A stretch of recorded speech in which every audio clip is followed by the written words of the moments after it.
Ranipur reporter मदद अली सोलंगी। कुछ ॾींहं पहिरियां अवामी प्रेस क्लब गंबड़ कुंभ फ़कीराबाद ऐं रानीपुर जे साफ़िन ऐं गंबड़ जे वकील पारां हलंदड़ मसइले जो ठाह रानीपुर में सरदार नज़ीर अहमद ख़ान ॼामरो जी रिहाइशगाह ते union of journalist J general secretary नेमत खुड़ो ऐं सरदार नज़ीर अहमद ॼामरो जी सरपरस्ती में ठाह करायो वियो ऐं वकील बिरादरी ऐं साफ़ी बिरादरी पाण में खीर खंड थी विया। उन मौक़े ते सरदार नज़ीर अहमद ॼामरो चयो त साफ़ी ऐं वकील ॿई अवामी नुमाइंदा आहिनि। अगरि इहे हिक ॿिए ख़िलाफ़ु दिलनि में रंजिशूं पैदा कंदा त बाक़ी मज़लूम अवाम जो छा थींदो।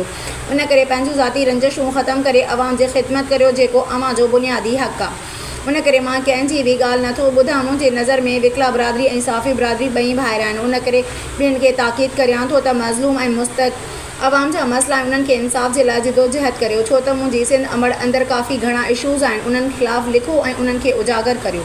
विकला बिरादरी ऐं साफ़ी बिरादरी अगरि दिलि सां महिनत कंदा त कंहिं बि मज़लूम सां नाइंसाफ़ी न थींदी ऐं अवां सिंध जे मज़लूम मारोड़नि जे हक़ जे लाइ वकील बिरादरी ऐं साफ़ी बिरादरी दिलि सां कोशिशि कंदा त जीअं साणनि हक़ मिलनि। ऐं असां सिंधी क़ौम अमन जा सफ़ीर आहियूं। असां दिलि सां महिनत कंदासीं त असांजी सिंध अंदरि अमन थींदो। बाक़ी शैतान शरपसंद माण्हू कॾहिं बि कोन चाहींदा त असां सिंधी भाइर हिक ॿिए सां भाईचारे जियां रहूं। ऐं हीअ सिंध धरती तव्हां ऐं असांजी हिन धरती ते अमन जा गुल ऐं ॿूटा पोखियो। असां सभु सिंधी क़ौम हिक ॿिए जी ताक़त आहियूं।